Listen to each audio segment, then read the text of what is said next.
Good morning, all. It's nice to be back in front of you. I've missed you. I'm here today to endorse Jeff Johnson for governor and to do it enthusiastically. You know, Minnesota, I think, continues to be a state of tremendous opportunity, of great assets, of great strengths. But there also are some bright red flags on the horizon that we ought to pay attention to. And I strongly believe that creating a Minnesota in which all people have the opportunity to succeed will take new leadership and a new vision. Jeff Johnson is the person to provide that leadership.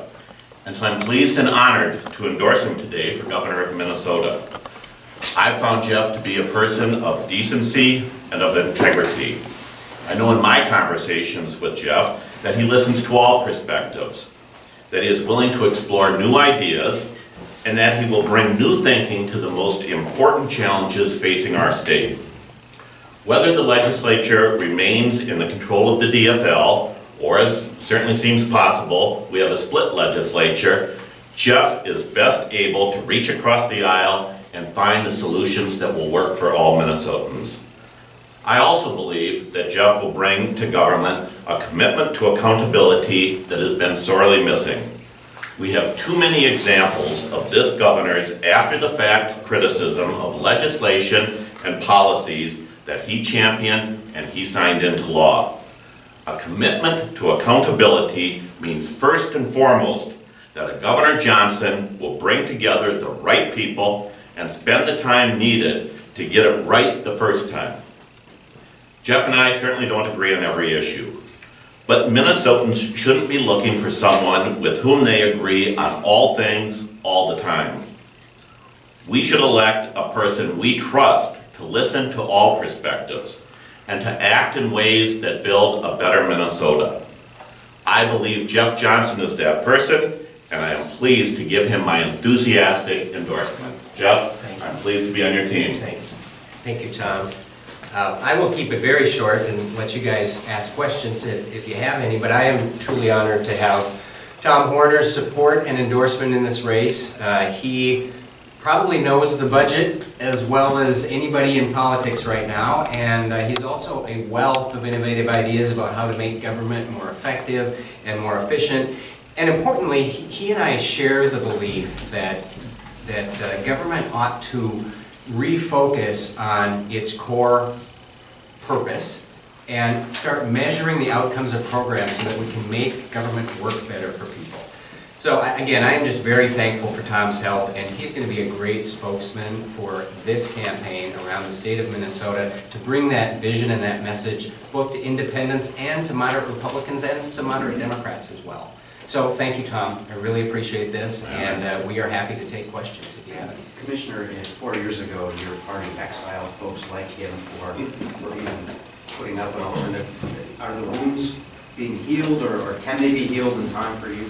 Oh yeah, I think they have healed, and that our party shouldn't have done that. That was a mistake. I can't win this race unless I get all the Republicans on board and more than half of the independents and hopefully a handful of Democrats as well. And so, I'm not going to look back 4 years. I'm going to look ahead to the next 4 years, and I think I really do believe that any wounds that were in place at that time have healed with most people at least. Tom, you got 12% 4 years ago. What do you bring to Johnson? Well, I wouldn't be so arrogant to think that my endorsement alone moves those 12%. What I'm hopeful I can bring to the Johnson campaign is two things. One is to get people to take a look at Jeff Johnson, the person who really is Jeff Johnson, not this caricature that has been created by some of the ads that are out there that I just think are represent all that's wrong with politics, to misstate and misrepresent a person. And secondly, I'm hopeful that I can share some thoughts and ideas on a vision for the future of Minnesota on issues that I care deeply about. Tom, is Commissioner Johnson a Tea Party Republican? Absolutely not. Commissioner Johnson is a Republican, but he's a Republican and a Minnesotan, and a person who I have found in my own experience who's willing to listen to new ideas, to new perspectives, and to be open to innovative solutions for Minnesota. Mr. Johnson sought the endorsements of the Tea Party. Do you believe in Tea Party platforms? I sought the endorsement of a lot of different organizations. The Tea Party? Did you look No, but a lot of organizations. You know, the reality is that I haven't agreed with a candidate on 100% of the issues since 2010. I think that it's important for candidates to reach across the aisle, to reach across differences of opinion, and to find common ground and to focus on where we agree. Well, what about some of the big ones, like right to work? Do you support the right to work in Minnesota? No, but do I support the opportunity to create new jobs, to create new investments? Absolutely. So I think what you have to look at is where we agree on the ends, not always the means. And on the ends, we're in firm agreement. Tom, so can you clarify who you are? You were a Republican, then you were an IP. Are you a Republican again? I'm Tom Horner. When you look at my career, what you'll find is I'm a person who more times than not has endorsed the candidate, not the party. But And I you were continue to be that mostly a person. spokesman for the, I mean, you basically were someone who defended Republican ideas, then you went to... I defended the ideas of Dave Durenberger, of Al Quie, of Arnie Carlson, of Jim Ramstad, of Bill Frenzel. Those are the candidates that I supported. Those are the Republicans that I support. And does Jeff Johnson fit that mold? I think Jeff Johnson fits that mold in being a person who's open to new ideas, looking for innovation, and open to all different perspectives. You mentioned that Governor Dayton has, I guess, signed bills and he didn't seem to know what he was signing. Is that your contention? Seems to be the case. I mean, we've had a couple of examples just in the last couple of days. We saw in today's news that his administration put forth a bill that he signed, that DFL leadership passed. They didn't know apparently what was in the bill, and it led to the violent, horrible death of a 4-year-old. We saw in Governor Carlson and Paul Ostro's op-ed, again, a reminder on the seat licensing, the financing for the Viking Stadium. You know, I supported the stadium. I think the way that bill was put together and the terms of that bill are a huge disservice to the people of Minnesota. And after the fact, he claims didn't know what was in it.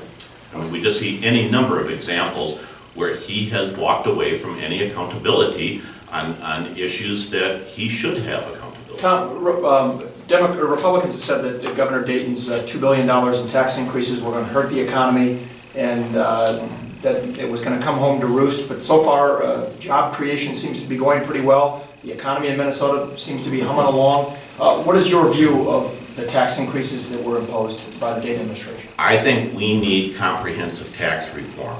I think the tax increases that Governor Dayton passed perpetuate a tax system that is out of touch with the reality of the global economy in which Minnesota competes, an economy in which both capital and jobs are highly mobile. And so you look at the economy in Minnesota, and again, there are a lot of strengths to celebrate, and we have a lot of assets, and we ought to build on that. But the reality is we're creating too many jobs that don't support a middle-class lifestyle. We're creating jobs that are temporary, that are short-term. We're not creating new businesses. We're not creating the next generation of businesses that are going to support middle-class and upper-middle-class lifestyles. I think that takes a new kind of tax policy and a new kind of thinking about economic opportunity. Do you start with repealing that $2 billion tax hike? Absolutely. And using it to do true, meaningful tax reform. And you know, I think, again, Governor Dayton's revenue commissioner would agree with a lot of that. I think he understood that we have to move from a tax system that we have today that taxes income to one that supports investment and savings and taxes consumption. Now, there are a lot of different ways you can get there, and I offered one in 2010, but there are a lot of different ways that you can do that. I think that's the kind of tax reform that we need, and to simply add a fourth tier to the income tax is unsustainable. And then end all-day K, which it pays for? No, I think all-day kindergarten certainly is a good investment. It's not the only investment. It's not going to close the achievement gap. We should have invested more in pre-K. We should have invested more in early childhood opportunity. But I think that's exactly the problem, is that we look at issues in a bilateral way to say, should we do this or not do this? And the challenge isn't pass a $2 billion tax increase and afford pre-K. The issue is, how do we want a successful citizenry? How do we want to make sure our people are educated? How do we want to make sure that they have the economic opportunities that are important to their future and the future of Minnesota? That's a more comprehensive strategy than what we've seen from this administration. How seriously did you consider your Independence Party candidate? I don't know if you still quite associate with the Independence Party, but how seriously did you consider backing her? And what tipped you away from that? I believed in the Independence Party as a vehicle to present new ideas and to have a platform to talk about solutions for the future of Minnesota. I hope that that's what I added to the campaign in 2010. As I looked at the Independence Party this year, I didn't see that their candidates were going to be able to do that. I was disappointed that the gubernatorial candidate wasn't able to build a strong enough base to get the public financing. Without that, she's simply not going to have a voice in this campaign. I want to make sure that we have a discussion of ideas and solutions for the future of Minnesota. That's what I think Jeff Johnson represents. Tom, Jeff Johnson has made a big issue of the new Senate office building that's being built right across the street here. Had you been governor, would that building be under construction right now? No. And he's talked about, if he gets elected in January, trying to stop it in its tracks if possible. Well, I think he's been realistic to say, if possible, what can we do, and to put it in the context of where are things at the time he takes office. I think, again, that you know, we keep looking at these issues as only a bilateral choice. Should we do this or not do that? The choices are much broader. We have to put more options on the table and look at issues more thoughtfully. One of the things that I really like about Jeff's program is his commitment to audit all the functions of government and to look thoughtfully and in depth at what we're doing as a state government. And those functions that are working well, let's celebrate them, let's support them, let's allow them to grow. Those functions that aren't performing the outcomes that we want, let's get rid of them. Commissioner, can I ask you a question? There's perhaps millions of dollars being spent on television ads right now, calling you a Tea Party Republican. Are you a Tea Party? Do you support, are you a member of the Tea Party? Do you support the Tea Party? I don't know that, well, I'm not a member, but I don't know you have membership, nor do they endorse, by the way. I've been told that, nor did I ask for their endorsement. I am a Republican, just as Tom said. I believe in some of the things that the Tea Partiers do, which is that government's too big. I believe in many things that moderate Republicans believe in. I believe in some things that libertarian-leaning Republicans believe in. If I can't get every faction of the Republican Party as a starting point, I can't win. And then on top of that, I've got to go out and get the independents and again, hopefully a handful of Democrats. Commissioner, you mentioned that you think the government is too big, yet you said you'd support all-day care, you think that there can be more money dedicated to transportation from within the system. Where are you going to cut? Because that's where Democrats are saying, how can you make cuts and at the same time commit to these things that they're potential increases? To say that you can't scale back anywhere within government would essentially say you believe that government is efficient and effective in everything that it does right now, which it's not. One of the things that I've made a priority in the race is something that Tom mentioned. Let's start actually looking at programs to determine which ones are doing what we say we want them to do. So the human services area is a great place where I think we could be more efficient and probably spend less money. That is, if you look at spending with similar states to Minnesota, so states that are similar in size and demographics, that is the one area where we are truly out of whack with those other states, where we're much, much higher in spending. That leads me to believe that there are probably some efficiencies we can find there. And if we actually start measuring those programs and figuring out which ones are actually changing people's lives the way we claim to want them to, which ones are moving people off of welfare to self-sufficiency, which ones are reintegrating people into society from prison and they're not going back to prison, those are the programs we should be funding. But there are programs that aren't doing that. I know that from being on the county board. And that's why we should start measuring them and figuring out which ones aren't actually doing what we say we want. There could be a lot of savings The there. biggest cost driver in human services is either nursing homes or Medicaid or both. Right. I mean, where are you going to cut in terms of that? Or can you, or are you willing? Well, I don't know if it, my gut is we're not going to cut nursing homes or Medicaid, but that might be the biggest cost driver, but there are a lot of other costs in that budget. There are also other places within government, within the agencies. I talked about whether we are truly efficient with all of our job training programs, with all of our economic development programs. I think that there's probably a lot of overlap there. There's possible consolidation of agencies that we could look at within the transportation budget. While I've said that I would like to see more devoted to roads and bridges, I may not want to see quite as much devoted to other forms of transportation unless they can show a cost-benefit analysis that's positive. In a few weeks, the MNsure rates presumably will be released sometime in early October. Is that a potential game changer in this race, depending upon what happens? If there's just modest, negligible increases, no big deal. If there's huge increases, how big of a turning point could that be in this race? I don't know. I think it will certainly be relevant, and I can't really speculate as to what those numbers are going to be. But it'll be relevant to the race. Certainly, if there are large increases, it would suggest that MNsure isn't doing what we were told it was going to do. Tom, could you say as governor how you would have handled Minnesota's implementation of the Affordable Care Act? By paying more attention to it. I mean, it does come down to management. So, as you know, from 2010, I supported the expansion of Medicaid. And I think what we've seen in Minnesota is an increase in access, particularly among children, and that's a good thing. What we haven't done is focused on the cost drivers. Some of them within the health system, some of them what we do.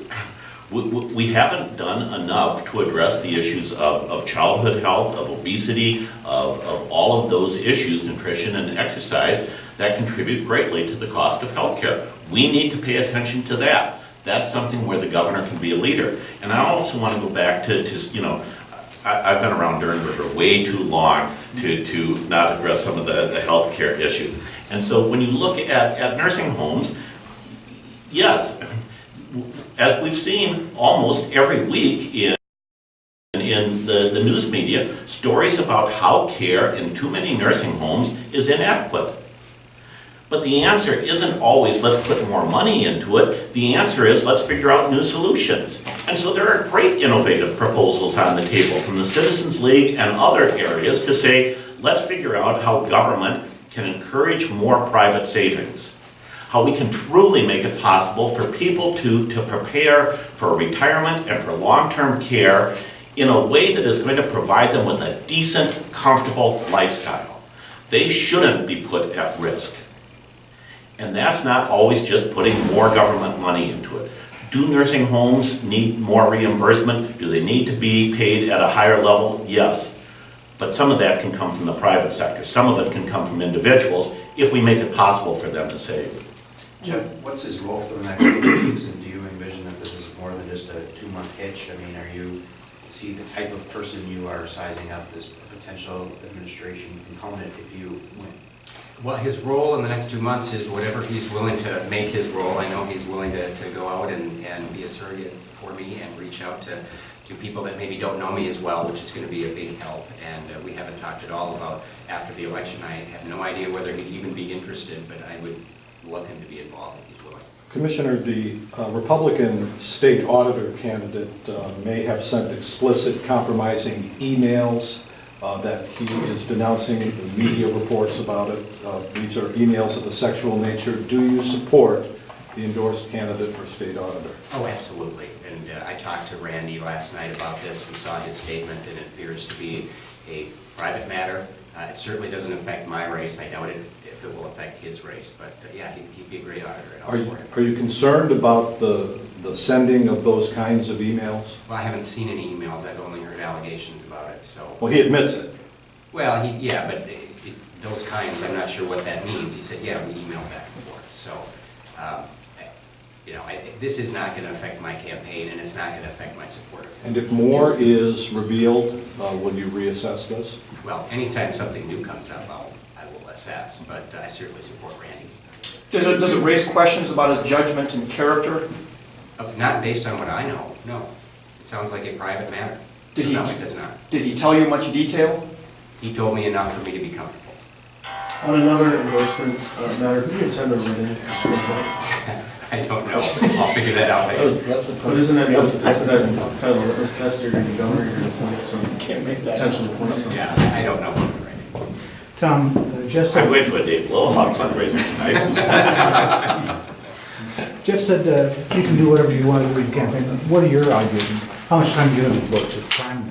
I've offered, as Jeff said, to go out on the road, to speak on his behalf, to do what I can to help elect Jeff Johnson as governor, and hope that it pays some dividends. I appreciate, yeah. Just to be clear, on a question Tom asked a while ago, do you still associate with the Independence Party, or are you now back to being a Republican? I think that's for other people to characterize. Well, help us out. What about you? I support good candidates for public office. I have supported Democrats for election to the state legislature. I've done an endorsement for Yvonne Seltzer. I think she'll be a terrific candidate, or continue to be a terrific member of the state legislature. But I also supported Jennifer Lund in Eden Prairie, because I think her voice is important in the process. Look, you know, we as a society keep bemoaning the polarization and the deep divide. But then it comes time to, well, who are you going to support? Who are you going to elect? And we say, oh no, this person doesn't agree with me on these issues, and those are the issues important to me. You know, we've got to reach across.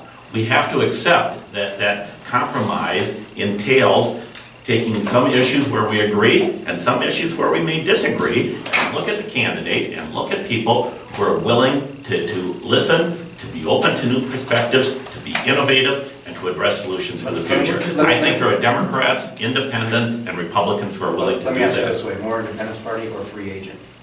Free agent. And just to be clear, when was the last time you were involved in an IP, party building, et cetera? Oh, I've been talking to the Independence Party and offering my 2 cents since, before 2010. No, I know, but when was the last time you did that? Considering this year, was it this year, or was it 2 years ago? I'm sure if you go back, there were some things that I did early this year, even, yes, probably. Do you think they're gonna have a hard time reaching the 5% threshold in either of those statewide races? I haven't been close enough to this candidate to know where the campaign is at and what they're doing, so I'm not the right person to ask on that. They're both at 2 and 3% in the polls roughly. Is that gonna be a tough hill to climb? Sure, of course.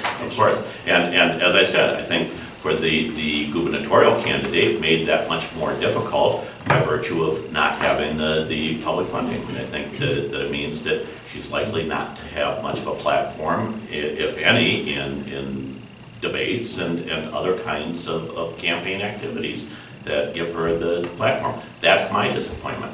I'm a person who strongly believes in ideas and solutions more than partisan politics. And so look at my record. I've endorsed this year candidates from different parties because I think they're the right candidates. I think Jeff Johnson is the right candidate for governor. Did she ask for your formal backing? No.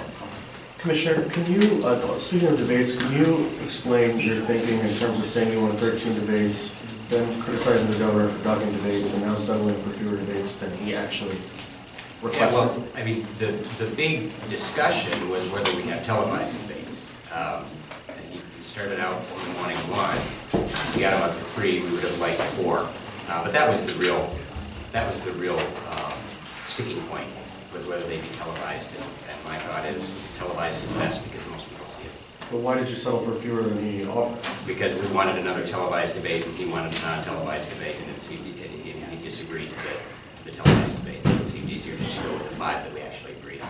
How did those discussions go in terms of the television debates? I believe you're gonna have 1 in the morning and 1 virtually invisible on Halloween night. Is that a disservice to voters that they're not gonna have access to primetime Yes. debates on television statewide? Absolutely, and again, that was the sticking point, was whether, how many televised debates we'd have and when they'd be.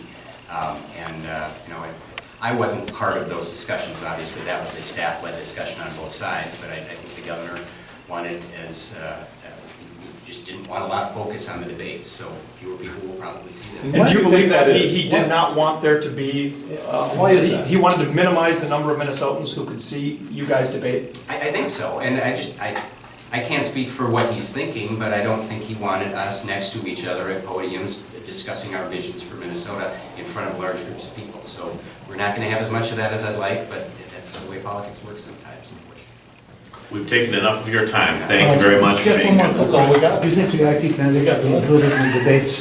I've said whoever's planning the debate can decide that, and I'm happy to have her or not. It just doesn't matter. Thank you, guys. Appreciate it. you. Anything else? Really good to see you. Thanks, Steve, how's everything?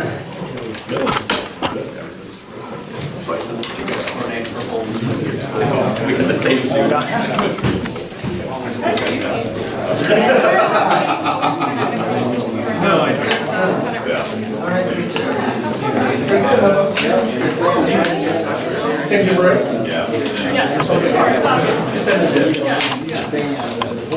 So I think it's fair to say Tom's back in the game. You guys want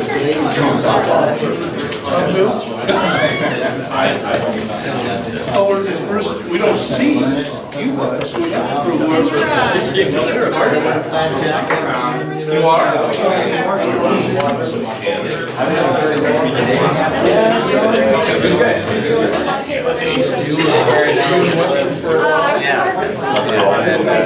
Somewhat separately.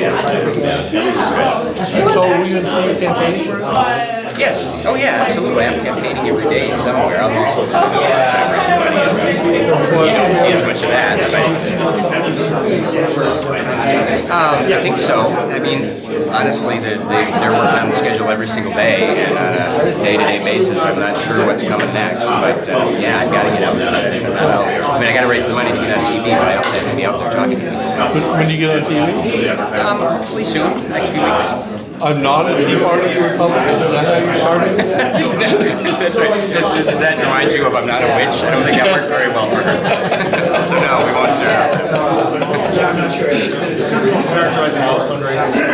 It's going very well. You know, I'm not going to share any numbers, but we're going to meet our internal goals. We're going to be negative 16 next week, which is and you know, it continues to pick up every day.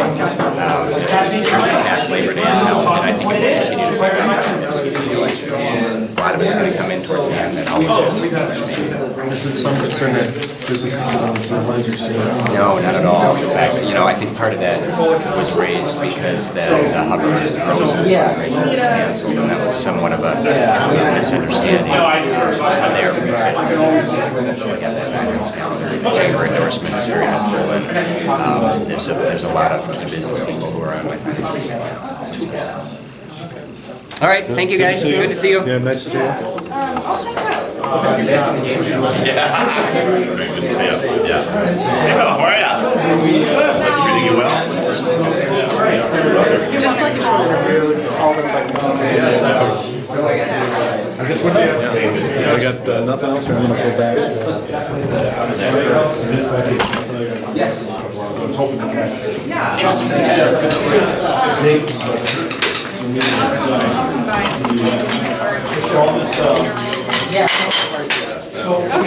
I know.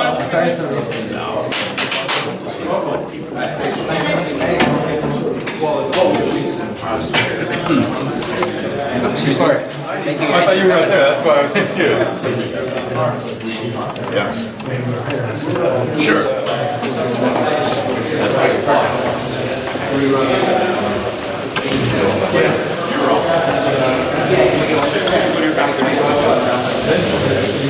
I'll get back to you. I gotta look, schedule's pretty chaotic.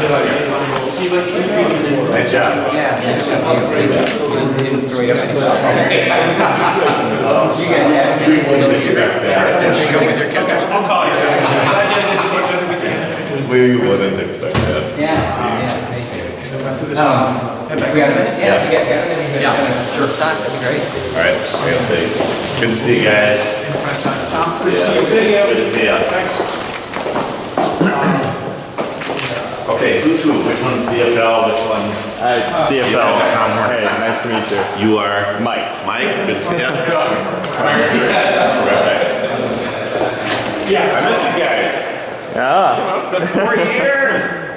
And I used to have both Democrat and Republican addresses. There you go.